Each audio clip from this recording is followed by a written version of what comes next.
Hi, I'm Jessica, the branch director at the Cho Memorial Library, and I am continuing Chapter 19 of Dracula. Dr. Seward's Diary, 1st of October. It was towards noon when I was awakened by the professor walking into my room. He was more jolly and cheerful than usual, and it is quite evident that last night's work has helped to take some of the brooding weight off his mind.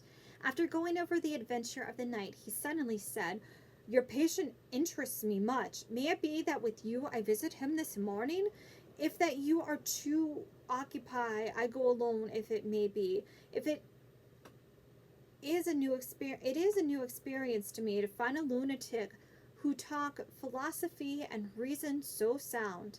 I had some work to do which pressed, so I told him that if he would go alone, I would be glad, as then I should not have to keep him waiting. So I called an attendant and gave him the necessary instructions. Before the professor left the room, I cautioned him against getting any false impression from my patient. "But," he said, "I want him to talk to himself and of his delusion as to consuming live things. He said to Madame Mina, 'If I see on your diary of yesterday that he had once had such a belief.' Why do you smile, friend John?" "Excuse me," I said, "but the answer is here." I laid my hand on the typewritten matter. When our sane and learned lunatic made that very statement of how he used to consume life, his mouth was actually nauseous with the flies and spiders which he had eaten just before Mrs. Harker entered the room. Van Helsing smiled in turn. "Good," he said. "Your memory is true, friend John. I should have remembered. And yet it is this very obliquity of thought and memory which makes mental disease such a fascinating study. Perhaps I may gain more knowledge out of the folly of this madman than I shall from the teaching of the most wise. Who knows?" I went on with my work, and before long was through that in hand. It seemed that the time had been short indeed, but there was Van Helsing back in the study. "Do I interrupt?" he asked politely as he stood at the door. "Not at all," I answered.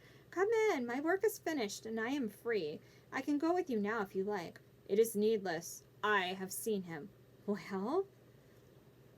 "I fear that he does not appraise me at much. Our interview was short. When I entered his room, he was sitting on a stool in the center, with his elbows on his knees, and his face was the picture of sullen discontent. I spoke to him as cheerfully as I could, and with such a measure of respect as I could assume. He made no reply whatsoever. "Don't you know me?" I asked. His answer was not reassuring. "I know you well enough. You are the old fool Van Helsing. I wish you would take yourself and your idiotic brain theories somewhere else. Damn all thick-headed Dutchmen." Not a word more would he say, but sat in his implacable sullenness as indifferent to me as though I had not been in the room at all.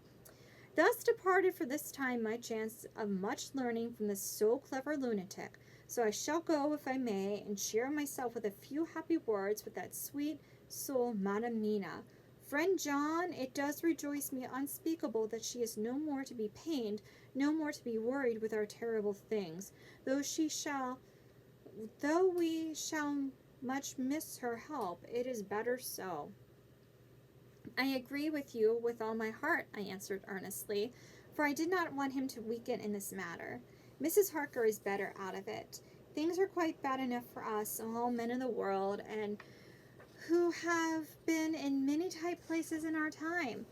But it is no place for a woman, and if she had remained in touch with the affair, it would in time infallibly have wrecked her. So Van Helsing has gone to confer with Mrs. Harker and Harker. Quincy and Art are all out following up the clues as to the earth boxes. I shall finish my round of work, and we shall meet tonight." Mina Harker's Journal, 1st of October. It is strange to me to be kept in the dark as I am today, after Jonathan's full confidence for so many years.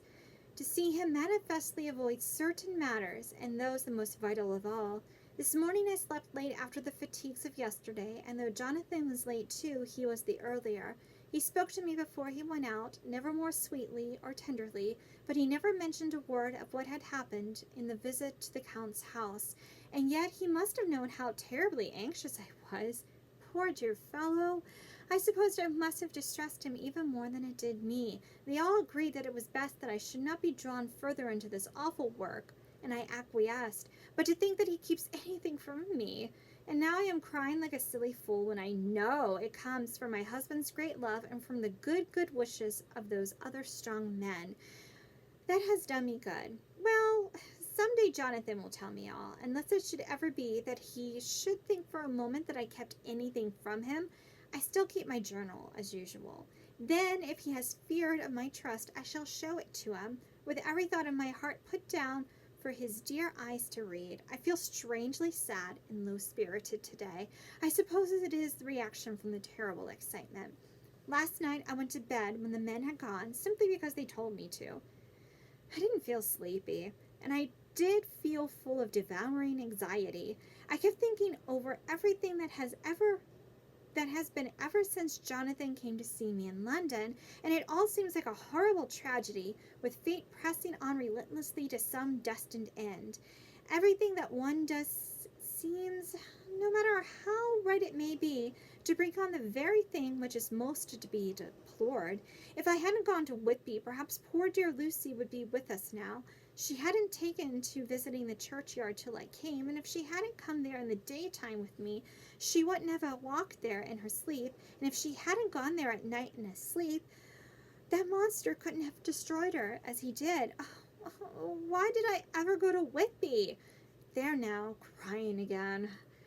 I wonder what has come over me today. I must hide it from Jonathan, for if he knew that I had been crying twice in one morning, I, who never cried on my own account, and whom he has never caused to shed a tear, the dear fellow would fret his heart out. I shall put on a bold face, and if I do feel weepy, he shall never see it. I suppose this is one of those lessons that we poor women have to learn. I can't remember how I fell asleep last night.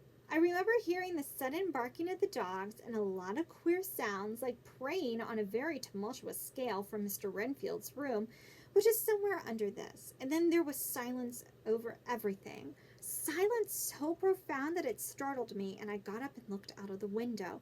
All was dark and silent, the black shadows thrown by the moonlight seeming full of a silent mystery of their own. Not a thing seemed to be stirring, but all to be grim and fixed as death or fate, so that a thin streak of white mist that crept with almost imperceptible slowness across the grass towards the house seemed to have a sentience and a vitality of its own. I think that the digression of my thoughts must have done me good, for I got out and looked out of the window again. The mist was spreading, and was now close up to the house so that I could see it lying thick against the wall, as though it were stealing up to the windows. The poor man was more loud than ever, and though I could not distinguish a word he said, I could in some way recognize in his tones some passionate entreaty on his part. Then there was the sound of a struggle, and I knew that the attendants were dealing with him. I was so frightened that I crept into bed and pulled the clothes over my head, putting my fingers in my ears. I was not then a bit sleepy, at least so I thought, but I must have fallen asleep, for, except dreams, I do not remember anything until the morning when Jonathan woke me. I think that it took me an effort and a little time to realize where I was, and that it was Jonathan who was bending over me. My dream was very peculiar, and was almost typical of the way that waking thoughts become merged in or continued in dreams. I thought that I was asleep and waiting for Jonathan to come back. I was very anxious about him, and I was powerless to act. My feet and my hands and my brain were weighted so that nothing could proceed at the usual pace. And so I slept uneasily and thought. Then it began to dawn upon me that the air was heavy and dank and cold. I put back the clothes from my face and found to my surprise that all was dim around. The gaslight which I had left lit for Jonathan and turned down came only like a tiny red spark through the fog, which had evidently grown thicker and poured into the room. Then it occurred to me that I had shut the window before I had come to bed. I would have got out to make certain on the point, but some leaden lethargy seemed to chain my limbs and even my will. I lay still and endured. That was all. I closed my eyes, could still see through my eyelids. It is wonderful what tricks our dreams play us and how conveniently we can imagine. The mist grew thicker and thicker, and I could see now how it came in, for I could see it like smoke, or with the white energy of boiling water, pouring in not through the window, but through the joinings of the door. It got thicker and thicker, till it seemed as if it became concentrated into a sort of pillar of cloud in the room, through the top of which I could see the light of the gas shining like a red eye. Things began to whirl round through my brain, just as the cloudy column was now whirling in the room, and through it all came the scriptural words, a pillar of cloud by day and a fire by night. Was it indeed some such spiritual guidance that was coming to me in my sleep? But the pillar was composed of both the day and the night guiding, for the fire was in the red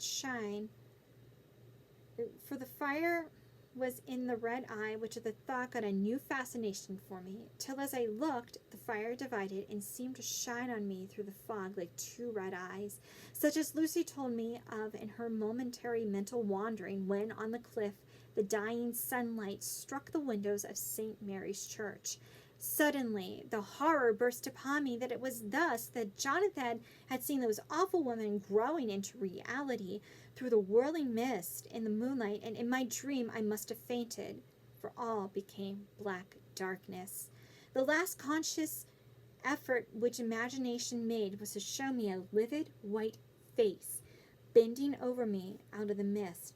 I must be careful of such dreams, for they would unseat one's reason if there were too much of them. I would get Dr. Van Helsing or Dr. Seward to prescribe something for me which would make me sleep, only that I fear to alarm them. Such a dream at that present time would become woven into their fears for me. Tonight I shall strive hard to sleep naturally. If I do not, I shall tomorrow night get them to give me a dose of chloral. That cannot hurt me for once, and it will give me a good night's sleep. Last night tired me more than if I had not slept at all. 2nd of October, 10 p.m. Last night I slept, but did not dream. I must have slept soundly, for I was not waked by Jonathan coming to bed, but the sleep has not refreshed me, for today I feel terribly weak and spiritless. I spent all yesterday trying to read or lying down dozing. In the afternoon, Mr. Renfield asked if he might see me.